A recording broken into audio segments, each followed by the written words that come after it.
অন্ধকারের রাষ্ট্র, প্রতিটি পদক্ষেপে মৃত্যুর হাতছানি। আকাশপথে যুদ্ধের দামামা, মধ্যপ্রাচ্যে শুক্রবারের আকস্মিক সামরিক তৎপরতা। শাহবাজের মরণ কামড়, পাকিস্তানের চালে দিশেহারা ভারত। এবং ইরান হামলার নেপথ্যে ইসরায়েলের গোপন গেম প্ল্যান ফাঁস। আমন্ত্রণ শীর্ষ সংবাদে, সাথে আছি আমি ফারহানা রহমান। শুনছিলেন সংবাদ শিরোনাম, এবারে বিস্তারিত। অন্ধকারে ঢাকা এক রহস্যময় রাষ্ট্র, যেখানে প্রতিটি পদক্ষেপে লুকিয়ে আছে মরণাস্ত্রের ঝনঝনানি। কিম জং উনের উত্তর কোরিয়া এখন আর কেবল বাগাড়ম্বরে সীমাবদ্ধ নেই। বৃষ্টিগোপন মিসাইল ঘাঁটি থেকে শুরু করে পাহাড়ের নিচে লুকানো পারমাণবিক বাংকার, পিয়ংইয়ং এর প্রতিটি ধূলিকণা এখন যুদ্ধের নেশায় মত্ত। হাসিবুল হোসেন অর্ণবের রিপোর্ট। অন্ধকারে ঢাকা এক রহস্যময় রাষ্ট্র, যেখানে প্রতিটি পদক্ষেপে লুকিয়ে আছে মারণাস্ত্রের ঝনঝনানি। কিম জং উনের উত্তর কোরিয়া এখন আর কেবল বাগাড়ম্বরে সীমাবদ্ধ নেই। বৃষ্টি গোপন মিসাইল ঘাঁটি থেকে শুরু করে পাহাড়ের নিচে লুকোনো পারমাণবিক বাংকার, পিয়ংইয়ং এর প্রতিটি ধূলিকণা এখন যুদ্ধের নেশায় মত্ত। পর্দার আড়ালে কি এমন ভয়ানক ছক কষছেন কিম? জোসেফ বার্মুডেজের মতো বিশ্লেষকদের কপালে এখন চিন্তার ফাঁজ। স্যাটেলাইট ইমেজে ধরা পড়েছে 20টি অঘোষিত মিসাইল ঘাঁটি। এই গোপন দুর্গগুলো থেকে চোখের পলকে উড়ে আসতে পারে শর্ট রেঞ্জ থেকে শুরু করে মার্কিন মূল ভূখণ্ডে আঘাত হানতে আন্তঃমহাদেশীয় ব্যালিস্টিক ক্ষেপণাস্ত্র।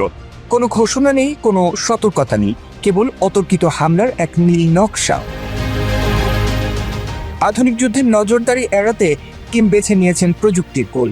মোবাইল লঞ্চারগুলো এখন পাহাড়ের খাঁজে কিংবা মাটির গভীর সুড়ঙ্গে খাপটি মেরে বসে থাকে। যখনই দরকার মুহূর্তের মধ্যে বেরিয়ে এসে 20 দাগ ফুটিয়ে আবার হারিয়ে যায় মাটির নিচে। পেন্টাগনের অত্যাধুনিক রাডারও হিমশিম খাচ্ছে এই হাইড অ্যান্ড সিক গেম ধরতে। ইরানি শীর্ষ নেতা আলী খামেনির ওপর সাম্প্রতিক হামলার ছায়া এখন পিয়ংইয়ং এর আকাশে। উত্তর কোরিয়া বুঝতে পেরেছে কেবল পরমাণু বোমা থাকলেই জীবন নিরাপদ নয়। দক্ষিণ কোরিয়া আর আমেরিকার যৌথ শক্তি যে কোনো মুহূর্তে ডিক্যাপিটেশন হামলা চালাতে পারে। এই ভয় থেকেই কিম এখন তার নিরাপত্তাকে নিয়ে গেছেন এক দুর্ভেদ্য স্তরে। একদিকে মার্কিন ড্রোন, অন্যদিকে দক্ষিণ কোরিয়ার বিধ্বংসী প্রযুক্তির দাপট। এর বিপরীতে কিম সাজিয়েছেন এক বহুস্তরীয় প্রতিরক্ষা দেয়াল। পারমাণবিক অস্ত্র থেকে শুরু করে গোপন কমান্ড নেটওয়ার্ক, সবই এখন রেড অ্যালার্টে। পিয়ংইয়ং এর বার্তা পরিষ্কার: আমাদের শাসন ব্যবস্থায় আঘাত হানলে দুনিয়া দেখবে এক দীর্ঘস্থায়ী এবং নিয়ন্ত্রণের বাইরে চলে যাওয়া রক্তক্ষয়ী ধ্বংসযজ্ঞ। খেলার মোড় ঘুরে যাচ্ছে প্রশান্ত মহাসাগরের ওপারে।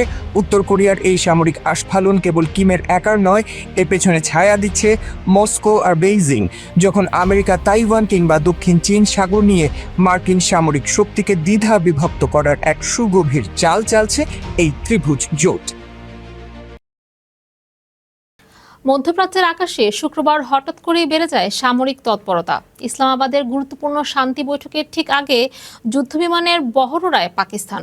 উত্তেজনার এই মুহূর্তে এমন পদক্ষেপ নতুন করে আলোচনার কেন্দ্রবিন্দুতে উঠে এসেছে পুরো অঞ্চল। হাসিবুল হোসেন অর্ণবের রিপোর্ট। মধ্যপ্রাচ্যের আকাশে শুক্রবার হঠাৎ করেই বেড়ে যায় সামরিক তৎপরতা। ইসলামাবাদে গুরুত্বপূর্ণ শান্তি বৈঠকের ঠিক আগে যুদ্ধবিমানের বহর-ওড়ায় পাকিস্তান। উত্তেজনার এই মুহূর্তে এমন পদক্ষেপে নতুন করে আলোচনার কেন্দ্রবিন্দুতে উঠে এসেছে পুরো অঞ্চল। পাকিস্তান বিমান বাহিনী তাদের JF-17 থান্ডার ও F-16 যুদ্ধবিমানের পাশাপাশি C-130 হারকিউলিস পরিবহন বিমান, IL-78 জ্বালানি ট্যাঙ্কার এবং অ্যাওয়াক্স নজরদারি বিমান মধ্যপ্রাচ্যে মোতায়েন করে। এই সমন্বিত শক্তি আকাশপথের নিরাপত্তা নিশ্চিত করতে প্রস্তুত রাখা হয়। শনিবার ইসলামাবাদে যুক্তরাষ্ট্র ও ইরানের মধ্যে যুদ্ধবিরতি নিয়ে গুরুত্বপূর্ণ বৈঠকের আগেই এই সামরিক প্রস্তুতি নেওয়া হয়েছিল। বর্তমানে দুই দেশের মধ্যে সাময়িক যুদ্ধবিরতি থাকলেও পুরো মধ্যপ্রাচ্য জুড়ে টানটান উত্তেজনা বিরাজ করছে। এই পরিস্থিতিতে ইরানের প্রতিনিধি দলকে নিরাপদে ইসলামাবাদে পৌঁছে দেওয়ার দায়িত্ব নিয়েছে পাকিস্তান। মূলত সেই কারণেই আকাশে কড়া নিরাপত্তা বলয় তৈরি করা হয়, যাতে তেহরান থেকে যাত্রাপথে কোনো ধরনের হামলার ঝুঁকি না থাকে।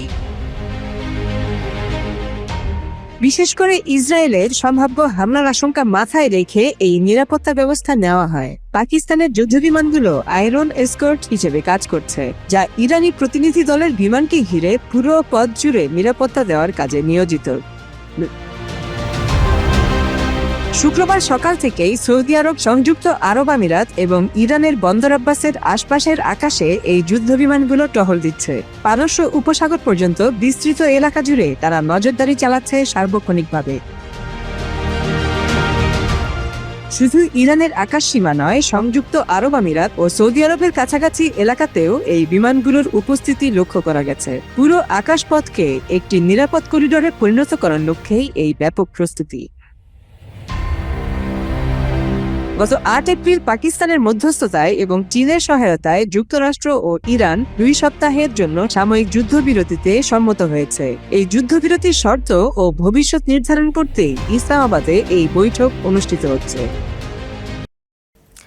পাকিস্তানের এই চাল কোনোভাবেই বুঝতে পারেনি ভারত। এক ঢিলেই অনেকগুলো পাখি মেরেছে শেহবাজ শরীফ। 39 দিনের ধ্বংসাত্মক মার্কিন ইরান যুদ্ধে যখন ওয়াশিংটন, তেহরান, রিয়াদ এবং বেইজিং কেউই কারোর সাথে সরাসরি কথা বলার অবস্থায় ছিল না, ঠিক তখনই পর্দার আড়াল থেকে এক অভাবনীয় জাদুকরের মতো অভিভূত হলো ইসলামাবাদ। বিস্তারিত দেখুন হাসিবুল হোসেন অর্ণবের রিপোর্টে। পাকিস্তানের এই চাল কোনোভাবেই বুঝতে পারেনি ভারত। এক ঢিলেই অনেকগুলো পাখি মেরেছে শেহবাজ শরীফ। 39 দিনের ধ্বংসাত্মক মার্কিন ইরান যুদ্ধে যখন ওয়াশিংটন, তেহরান, রিয়াদ এবং বেইজিং কেউই কারো সাথে সরাসরি কথা বলার অবস্থায় ছিল না, ঠিক তখনই পর্দার আড়াল থেকে এক অভাবনীয় জাদুকরের মতো আবির্ভূত হলো ইসলামাবাদ। যুদ্ধবিরতি কার্যকর করে তারা বিশ্বকে চমকে দিয়েছে ঠিকই, কিন্তু আড়ালে আরও কতগুলো পাখি তারা শিকার করেছে তা হয়তো অনেকেই টের পাননি। মধ্যপ্রাচ্যে শান্তি ফেরানোর এই মহতী অবরোধের নিচে শেহবাজ শরীফ আসলে নিজেদের ঝুলিতে কি ফায়দা লুটলেন? রয়টার্সের তথ্য মতে ইরানের হামলায় সৌদি আরবের গুরুত্বপূর্ণ পেট্রোকেমিক্যাল স্থাপনা যখন ক্ষতিগ্রস্ত, তখন ক্ষুব্ধ রিয়াদ এবং বেপরোয়া তেহরানকে শান্ত করা প্রায় অসম্ভব হয়ে পড়েছিল। কিন্তু পাকিস্তান তাদের ভৌগোলিক ও কূটনৈতিক চারমুখী সম্পর্ককে, অর্থাৎ ইরানের সাথে সীমান্ত, সৌদির সাথে নিবিড় প্রতিরক্ষা চুক্তি এবং যুক্তরাষ্ট্র ও চীনের সাথে ঘনিষ্ঠতাকে কাজে লাগিয়ে অবিশ্বাস্য বাজিমাত করেছে। খোদ ডোনাল্ড ট্রাম্প এবং ইরানের পররাষ্ট্রমন্ত্রী আব্বাস আরাকচি প্রকাশ্যে পাকিস্তানের এই অভাবনীয় ভূমিকার কথা স্বীকার করেছেন। কিন্তু শুধু কি বিশ্ব শান্তির জন্য পাকিস্তানের এই দৌড়ঝাঁপ? মোটেও না। এই একটি মাত্র মধ্যস্থতার আড়ালে পাকিস্তান অত্যন্ত সুকৌশলে মূলত 3টি বিশাল পাখি শিকার করেছে। প্রথম শিকারটি হলো নিজেদের ডুবন্ত অর্থনীতিকে খাদের কিনারা থেকে রক্ষা করা। যুদ্ধ দীর্ঘায়িত হলে এবং হরমুজ প্রণালী বন্ধ থাকলে জ্বালানি সংকটে পাকিস্তানের ভঙ্গুর অর্থনীতি পুরোপুরি ধসে পড়ত। বিশ্ব শান্তির দোহাই দিয়ে তারা মূলত নিজেদের অর্থনীতির চাকা সচল রেখেছে। দ্বিতীয় শিকার হচ্ছে আন্তর্জাতিক ভাবমূর্তি রাতারাতি পুনরুদ্ধার। যুগ যুগ ধরে যে পাকিস্তানকে বিশ্বমঞ্চে জঙ্গিবাদ, ঋণ নির্ভর অর্থনীতি আর সামরিক প্রভাবের চশমায় দেখা হতো, সেই দেশ আজ রাতারাতি বিশ্ব শান্তির এক অপরিহার্য ত্রাতা হয়ে উঠেছে। একটি মাত্র মধ্যস্থতা দিয়ে তারা পশ্চিমাদের কাছে নিজেদের নেতিবাচক তকমা অনেকাংশেই মুছে ফেলতে সক্ষম হয়েছে।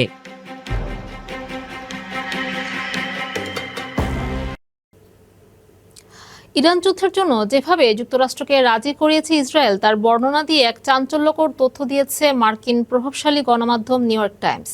একই সঙ্গে তার সম্পূরক তথ্য দিয়ে আরও চাঞ্চল্য সৃষ্টি করেছে ফ্রান্সের প্রভাবশালী গণমাধ্যম ফ্রান্স 24। বিস্তারিত থাকছে ডেস্ক রিপোর্টে।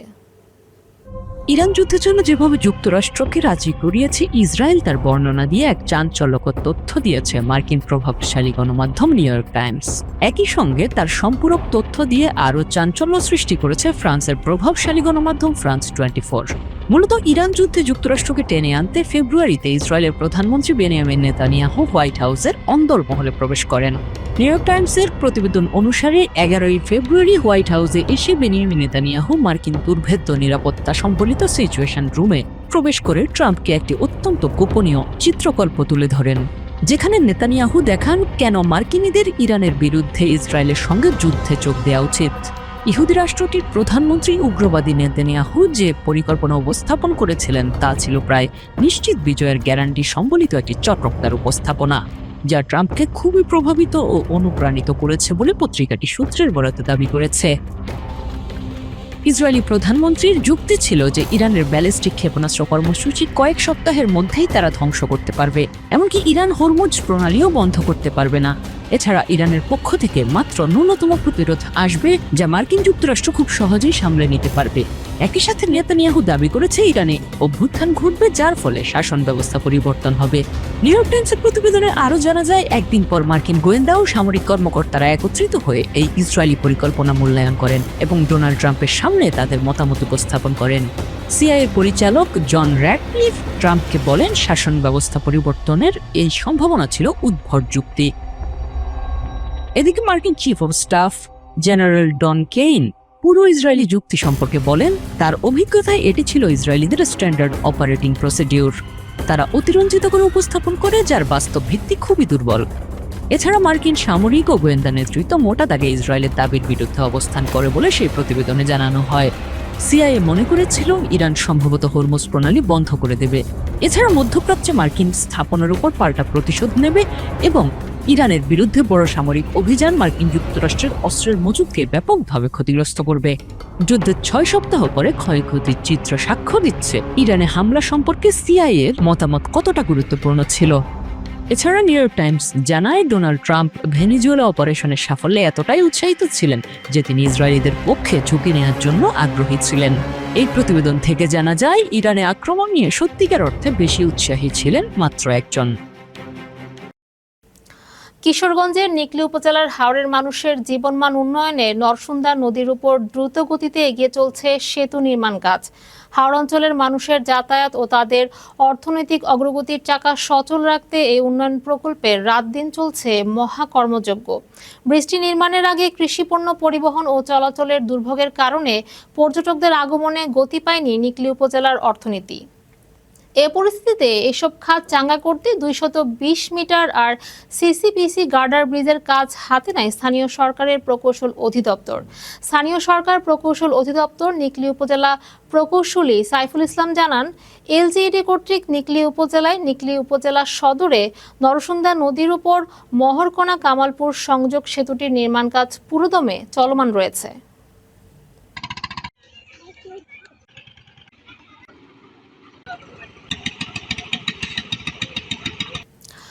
কুমিল্লার লাকসাম উপজেলার আজগড়া ইউনিয়নে আসন্ন ইউনিয়ন পরিষদ নির্বাচনকে সামনে রেখে চেয়ারম্যান পদে বিএনপি নেতা আব্দুস সালামকে প্রার্থী করার দাবিতে দল ও সহযোগী সংগঠনের নেতাকর্মীদের মতবিনিময় সভা অনুষ্ঠিত হয়েছে।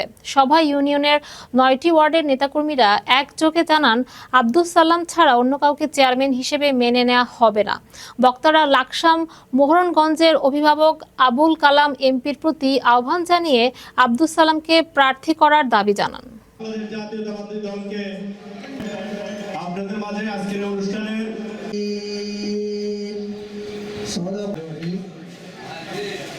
আমাদের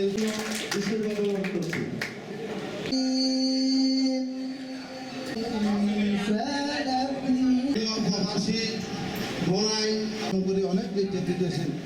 রাসেল আহমদ নির্যাতিত নেতা যুবদল আন্দোলন সংগ্রাম রাজনীতির সাথে সম্পৃক্ত ছিল না। আমাদের সকল অঙ্গ সংগঠনের লোক আছেন কিনা? কুমিল্লার লাকসাম উপজেলার উত্তরদা ইউনিয়নের রামারবাগ গ্রামে অগ্নিকাণ্ডে ক্ষতিগ্রস্ত একটি পরিবারের পাশে দাঁড়িয়েছেন যুবদল নেতা ও সম্ভাব্য চেয়ারম্যান প্রার্থী সাইফুল ইসলাম। জানা যায়, বৈদ্যুতিক শর্ট সার্কিট থেকে আবুল খায়ের মিয়ার বসতঘরে আগুন লাগে। এতে ঘরের মালামাল পুড়ে গিয়ে পরিবারটি ক্ষতির মুখে পড়ে। খবর পেয়ে সাইফুল ইসলাম ঘটনাস্থলে গিয়ে ক্ষতিগ্রস্তদের খোঁজখবর নেন এবং আর্থিক সহায়তা প্রদান করেন। এ সময় তিনি রামপুর মুন্সিবাড়ি জামে মসজিদেও অনুদান দেন। স্থানীয়রা জানান, যে কোনো দুর্যোগে সাইফুল ইসলাম মানুষের পাশে থাকেন, যা তাকে এলাকাবাসীর কাছে আস্থার প্রতীক করেছে। এ সময় বিএনপির বিভিন্ন পর্যায়ের নেতৃবৃন্দ উপস্থিত ছিলেন।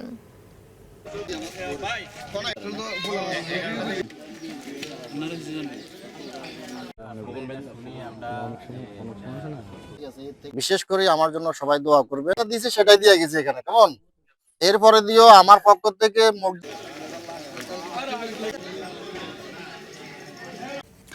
নওগাঁর ধামইরহাটে ক্ষুদ্র নৃগোষ্ঠীর উন্নয়ন প্রকল্পে ছাগল বিতরণে ভয়াবহ জালিয়াতির খবর পাওয়া গেছে। নিয়ম অনুযায়ী প্রতিটি ছাগল 8 কেজি হওয়ার কথা থাকলেও দেওয়া হয়েছে মাত্র 4 থেকে 5 কেজির রুগ্ন ছাগল। এই নিম্নমানের ছাগল দেখে ক্ষোভে ফেটে পড়েন উপকারভোগীরা, যার ফলে এক পর্যায়ে পরিস্থিতি উত্তপ্ত হয়ে ওঠে। তোপের মুখে প্রশাসন বিতরণ কার্যক্রম স্থগিত করতে বাধ্য হয়েছে। যদিও প্রাণী সম্পদ কর্মকর্তা দায় চাপিয়েছেন কর্মচারী ও ঠিকাদারের ওপর, তবে স্থানীয়দের দাবি কর্মকর্তাদের যোগসাজশ ছাড়া এমন অনিয়ম সম্ভব নয়। এ ঘটনার দোষীদের দৃষ্টান্তমূলক শাস্তির দাবি জানিয়েছেন ভুক্তভোগীরা। 8 কেজি এটা কোন কোম্পানির আন্ডারে, তাদের ঠিকাদারের আন্ডারে এগুলো? এখন আমরা রিসিপ্টটা পাইনি, রিসিপ্ট পেলে বলতে পারবো। একটু আগে তো আপনার নাম বললেন যে না ঠিকাদার তো সাব টেন্ডার হয়, টেন্ডার হওয়ার পর তো সাব ঠিকাদার থাকে, ওনার নাম সাব ঠিকাদারটা কি? সাব ঠিকাদারের নামটা কি? সামনে ওনার বাসা বলতে পারবো না। আচ্ছা, প্রতিষ্ঠানের নাম কি জানা আছে স্যার? কোন প্রতিষ্ঠানটা টেন্ডার পেয়েছিল? না এটা আমরা তো বলতে পারবো না, আমরা যখন ওই রিসিপ্টটা পাবো তখন বলতে পারবো। 14 জনকে। আর যারা ছোট বাচ্চা পাইছে তাদের জন্য কি করবেন? আপনাদের করণীয় মারা গেলে আমরা কোয়ারেন্টাইন পিরিয়ডে যদি মারা যায় সেক্ষেত্রে তারা হচ্ছে ছাগল পুনরায় পাবে। এগুলো ফিরিয়ে দিলেন, এগুলো কত কেজির ওজন আপনি নিজে উপস্থিত থেকে পেয়েছেন? 8 কেজির কম পাইছি, এখন সবগুলো তো এক পাইনি। না আপনি তো দেখলেন ওখানে কতটুকু ওজন হলো, আমরা তো ভিডিও নিলাম। 8 কেজির কম পাইছি, এখন এক একটা তো এক এক রকম কম ছিল, 5 ঠিক কেজি না? 6 কেজি এরকম। না আমি বলছি স্যাম্পল হিসেবে আমি 6টার ওজন করেছি, এটা হয়তো ভুল আপনি উপস্থাপন করছেন। আমি স্যাম্পল হিসেবে 6টার ওজন করেছি, 6টা ঠিক ছিল, তারপর স্যাম্পল আমরা। বগুড়ায় রবিন হত্যার বিচার ও পলাতক আসামিদের দ্রুত গ্রেফতারের দাবিতে 7 মাথায় মানববন্ধন ও বিক্ষোভ মিছিল অনুষ্ঠিত হয়েছে। গত 5 এপ্রিল চেলোপাড়ায় নৃশংসভাবে কুপিয়ে রবিনকে হত্যার ঘটনায় 5 জন গ্রেফতার হলেও বাকিরা এখনও অধরা। শনিবার দুপুরে নিহতের পরিবার ও এলাকাবাসীর অংশগ্রহণে উত্তাল রাজপথে খুনিদের সর্বোচ্চ শাস্তির দাবি জানানো হয়। দ্রুত সকল আসামিকে আইনের আওতায় আনা না হলে আরো কঠোর কর্মসূচির হুঁশিয়ারি দিয়েছেন স্থানীয়রা। বেঁচে যায় যখন আমার স্বামী ঘোরাফেরা করে, সকলেই শম্ভু শামুন সবাই একসাথে প্ল্যান করা হয় যে এ কেন বেঁচে থাকবে, এ কেন ঘুরে বেড়ায়, একে কেন দুনিয়া থেকে তুলে দেওয়া হয়। এই কথা বলে তারা এই দীর্ঘ 4-5 মাসে ওরা অনেক প্ল্যান করছে করে আমার স্বামীকে রাত 9 ঘটিকায় নিয়ে যায়। তারা মানে একদম ঘনবসতির মধ্যে আমার স্বামীকে মার্ডার করছে। 2টা মেয়ের মাধ্যমে আমার স্বামীকে ডেকে নেওয়া হলো। তোর বাবাকে কে মারছে? জোরে বলে আছে এবং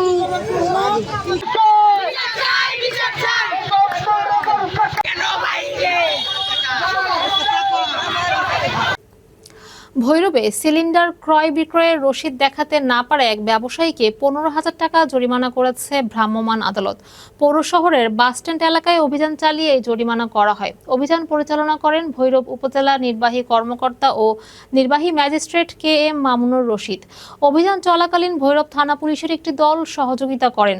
এ সময় দোকানের মালিক হোসেন জাহাঙ্গীরের কাছে সিলিন্ডার ক্রয় বিক্রয়ের বৈধ রসিদ দেখতে চাওয়া হয়, কিন্তু তিনি কোনো রসিদ প্রদর্শন করতে না পারায় আদালত তাকে 15,000 টাকা জরিমানা করেন। এ সময় তাকে সতর্ক করা হয়। এছাড়া ম্যাজিস্ট্রেটের উপস্থিতি টের পেয়ে অন্যান্য দোকানগুলো বন্ধ করে চলে যায়।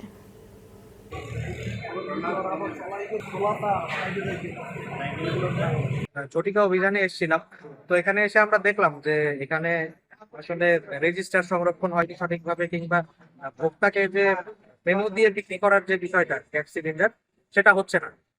তো এখানে আমরা যে অভিযান পরিচালনা করলাম, এখানে সতর্কতামূলক 15,000 টাকা জরিমানা করা হয়েছে এবং আগামী 16 তারিখে আমি আবার এসে দেখবো। তাদেরকে কিছু নির্দেশনা দেওয়া হয়েছে, রেজিস্টার কিভাবে মেনটেন করবে, কিভাবে ক্যাশ মেমো রাখবে, এই ধরনের বিষয়গুলো কিছু নির্দেশনা দেওয়া হয়েছে। সেই নির্দেশনাগুলো বাস্তবায়িত হলো কিনা সেটা আমরা এসে পরে দেখবো। একই সাথে আমি আসলে এই গ্যাস সিলিন্ডার কিংবা তেলের বিষয়ে যদি কোথাও কোনো তথ্য থাকে, যে কারো কাছে তথ্য থাকে যে কোন জায়গায় মজুত করা হচ্ছে বা কোথায় গেলে পরে এই অতিরিক্ত মূল্যে গ্যাস সিলিন্ডার বিক্রির তথ্য পাওয়া যাবে। খাগড়াছড়ির পানছড়িতে বর্ডার গার্ড বাংলাদেশ বিজিবির বিশেষ অভিযানে জব্দ করা হয়েছে 1400 রাউন্ড গোলা বারুদ। গতকাল বিকেলে গোয়েন্দা তথ্যের ভিত্তিতে পানছড়ির দুর্গম বৌদ্ধ মণিপাড়া এলাকায় অভিযান চালায় বিজিবি। এ সময় 2টি মোটরসাইকেলে করে আসা 4 জন সন্দেহভাজনকে চ্যালেঞ্জ করলে তারা মোটরসাইকেল ফেলে পাহাড়ি এলাকায় পালিয়ে যায়। পরে ঘটনাস্থল তল্লাশি করে পরিত্যক্ত অবস্থায় বিপুল পরিমাণ গোলাবারুদ উদ্ধার করা হয়। উদ্ধারকৃত গোলাবারুদ নিয়ে ফেরার পথে প্রায় 100 থেকে 110 জনের একটি সশস্ত্র সন্ত্রাসী দল বিজিবি টহল দলকে ঘেরাও করার চেষ্টা করে। পরে অতিরিক্ত বিজিবি সদস্য ঘটনাস্থলে পৌঁছালে সন্ত্রাসীরা পিছু হটে।